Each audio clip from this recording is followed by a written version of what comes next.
Hi friends, എല്ലാവർക്കും നമസ്കാരം. ഇന്ന് നമ്മൾ നല്ലൊരു മധുരത്തിൻ്റെ റെസിപ്പിയാണ് കേട്ടോ കാണിക്കുന്നത്. നമ്മുടെ വീട്ടിലൊക്കെ എപ്പോഴും ഉണ്ടാകുന്ന സാധനങ്ങൾ വെച്ചിട്ട് എളുപ്പത്തിൽ ഉണ്ടാക്കാവുന്ന നല്ല ടേസ്റ്റി ആയിട്ടുള്ള ഒരു റെസിപ്പിയാണ്. അപ്പോൾ അതെങ്ങനെ ചെയ്യാൻ നോക്കാം. അപ്പോൾ ഇതിന് വേണ്ടിയിട്ട് ആദ്യം നമുക്ക് വേണ്ടത് പച്ചരിയാണ്, വെള്ള പച്ചരി. പിന്നെ അതിൻ്റെ കൂടെ വേണ്ടത് പരിപ്പ് എന്ന് പറയുമ്പോൾ നമ്മൾ പായസത്തിനൊക്കെ വേണ്ടി എടുക്കുന്ന ചെറുപയർ പരിപ്പുണ്ടല്ലോ, ആ ഒരു പരിപ്പാണ് വേണ്ടത്. അപ്പോൾ ഈ പച്ചരിയുടെയും പരിപ്പിൻ്റെയും അളവ് എന്ന് പറയുമ്പോൾ നമ്മൾ 1 കപ്പ് പച്ചരി എടുക്കുമ്പോൾ 1/4 കപ്പ് ചെറുപയർ പരിപ്പ്, ആ ഒരു രീതിയിലാണ് വേണ്ടത്. ഇവിടെ ഇപ്പോൾ നമ്മൾ ചെറിയ കപ്പിൻ്റെ അളവിലാണ് എടുത്തിരിക്കുന്നത്. അതായത് ആ അരക്കപ്പ് ഉണ്ടല്ലോ, അതിൻ്റെ അളവിലാണ് എടുത്തിട്ടുള്ളത്. അപ്പോൾ അരക്കപ്പ് പച്ചരി എടുത്തപ്പോൾ അതിൻ്റെ കൂടെ 2 ടേബിൾ സ്പൂൺ ചെറുപയർ പരിപ്പാണ് എടുത്തിട്ടുള്ളത്. ഇനി അരിയും പരിപ്പും നന്നായിട്ട് കഴുകിയതിന് ശേഷം നമുക്കൊന്ന് വറുത്തെടുക്കണം. അപ്പോൾ ഒരു 3-4 വെള്ളത്തിൽ നമ്മളിത് നന്നായി കഴുകി ഇതുപോലെ ഒരു അരിപ്പയിൽ ഇട്ട് വെക്കുകയാണെങ്കിൽ അതിലെ വെള്ളമൊക്കെ നന്നായി വാർന്ന് അത് രണ്ടും നല്ല ഡ്രൈ ആയിട്ട് കിട്ടും. അതിന് ശേഷം നമുക്കത് വറുത്തെടുക്കാം. അപ്പോൾ ആ സമയം കൊണ്ട് നമുക്കിതിന് വേണ്ടിയിട്ട് ശർക്കര ഒന്ന് ഉരുക്കിയെടുക്കണം. അപ്പോൾ ഒരു 250 ഗ്രാം ശർക്കരയാണ് എടുത്തിരിക്കുന്നത്. അതിലേക്ക് നമ്മൾ അരി അളന്നത് ഏത് കപ്പിനാണോ സെയിം കപ്പിന് 1 കപ്പ് വെള്ളം ഒഴിച്ചു കൊടുത്തിട്ട് ആ ശർക്കര നന്നായിട്ടൊന്ന് അലിയിച്ചെടുക്കുക. ശർക്കര നൂൽപ്പരുവൊന്നും ആവണ്ട, നന്നായിട്ടൊന്ന് ഉരുകി വന്നാൽ മതി. അതുവരെ ഒന്ന് തിളപ്പിച്ചെടുക്കാം. ഇപ്പോൾ ശർക്കര നന്നായിട്ട് മെൽട്ടായിട്ടുണ്ട്.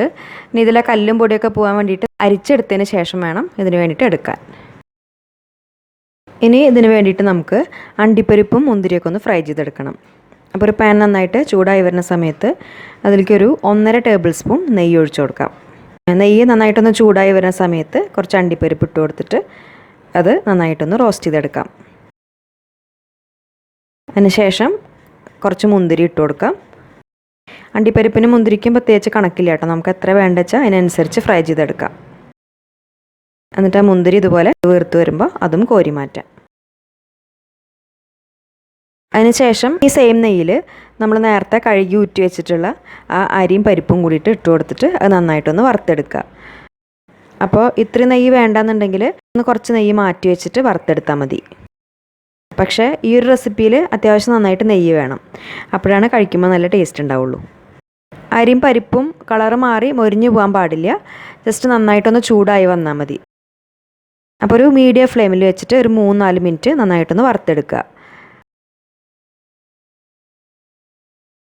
ഇപ്പോൾ അത് ആയിട്ടുണ്ട്, ഇത്രയും മതിയാവും. ഇനി നമുക്ക് ഇത് നന്നായിട്ടൊന്ന് വേവിച്ചെടുക്കണം. അപ്പോൾ അതിന് വേണ്ടിയിട്ടൊരു പ്രഷർ കുക്കറിലേക്ക് ഇട്ട് കൊടുക്കാം. എന്നിട്ടത് വേവിക്കാൻ വേണ്ടിയിട്ട് നമ്മൾ അരി അളന്നത് ഏത് കപ്പിലാണോ അതേ കപ്പിൽ ഒരു 4.5 കപ്പ് വെള്ളം ഇതിലേക്ക് ഒഴിച്ചു കൊടുക്കാം. അതിനുശേഷം കുക്കർ അടച്ചു വെച്ചിട്ട് മീഡിയം ഫ്ലെയിമിൽ ഒരു 6 വിസിൽ വരുന്നവരെ വേവിച്ചെടുക്കുക. അതായത് അരിയും പരിപ്പും നന്നായിട്ട് വെന്തിട്ടുണ്ടാവണം. നന്നായിട്ട് വെന്ത് കുഴഞ്ഞ രീതിയിലാണ് നമുക്കിത് വേണ്ടത്. അപ്പോൾ വിസിലിൻ്റെ എണ്ണം എന്ന് പറയുമ്പോൾ നമ്മുടെ ഓരോരുത്തരെയും കുക്കറിനനുസരിച്ച് വ്യത്യാസം ഉണ്ടാവും. അത് നോക്കിയിട്ട് അതിനനുസരിച്ച് വേവിച്ചെടുക്കുക. എന്നിട്ട് അതിൽ ആ സ്റ്റീം മുഴുവനായിട്ട് പോയതിന് ശേഷം കുക്കർ തുറന്നു നോക്കാം. ഇപ്പോൾ കണ്ടില്ലേ, ഇത് നന്നായിട്ട് വെന്തിട്ടുണ്ട്. അതിലെ വെള്ളമൊക്കെ വറ്റി അരി കറക്റ്റ് വേവായിട്ട് കിട്ടിയിട്ടുണ്ട്. ഈ സമയത്ത് നമുക്കിത് കയ്യിൽ വെച്ചിട്ട് ഇതുപോലെ നന്നായിട്ടൊന്ന് ഉടച്ചെടുക്കാം. ഇത് കുറച്ചൊന്ന് കുഴഞ്ഞ രീതിയിലാണ് വേണ്ടത്. അപ്പോൾ കയ്യിൽ വെച്ചിട്ട് നന്നായിട്ടൊന്ന് ഉടച്ചെടുക്കുക. അതിനുശേഷം ഫ്ലെയിം ഓൺ ചെയ്തിട്ട് നമ്മൾ നേരത്തെ റെഡിയാക്കി വെച്ചിട്ടുള്ള ആ ശർക്കരപ്പാനി ഇതിലേക്ക് ചേർത്ത് കൊടുക്കാം.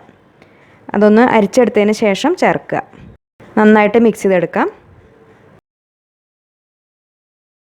ഈ സമയത്ത് ഇതിലേക്ക് 1 ടീസ്പൂൺ നെയ്യ് ചേർത്ത് കൊടുക്കാം. ഇതിൽ നെയ്യ് നമ്മൾ നന്നായിട്ട് ചേർക്കണം, അപ്പോഴാണ് നല്ല ടേസ്റ്റ് ഉണ്ടാവുള്ളൂ. അപ്പോൾ നെയ്യിൻ്റെ അളവ് നമുക്ക് എത്രയാണോ വേണ്ടത് വെച്ചാൽ അതിനനുസരിച്ച് ചേർക്കുക. എന്നിട്ട് ആ അരിയും ശർക്കരയും നന്നായിട്ടൊന്ന് യോജിച്ച് വരുന്നവരെ തിളപ്പിച്ചെടുക്കുക. മീഡിയം ഫ്ലെയിമിൽ വെച്ചിട്ട് തിളപ്പിച്ചെടുക്കുക. ഈ സമയത്ത് നമുക്ക് ഇതിലെ മധുരം ബാലൻസ് ചെയ്യാൻ വേണ്ടിയിട്ട് ഒരു നുള്ള് ഉപ്പും കൂടി ചേർത്ത് കൊടുക്കാം. എന്നിട്ട് അരിയും ശർക്കരയും ഇതുപോലെ നന്നായിട്ട് യോജിച്ച് കഴിഞ്ഞാൽ ഇതിലേക്ക് നമ്മൾ നേരത്തെ അരി എടുത്തിട്ടുള്ള ആ കപ്പിൽ 1 കപ്പ് ചൂട് പാല് ചേർത്ത് കൊടുക്കാം. ഈ പാല് ഓപ്ഷണലാണ്, പാലിന് പകരം ചൂടുവെള്ളം ചേർത്താലും മതി. അപ്പോൾ 1 കപ്പ് ചൂടുവെള്ളം ചേർക്കുക.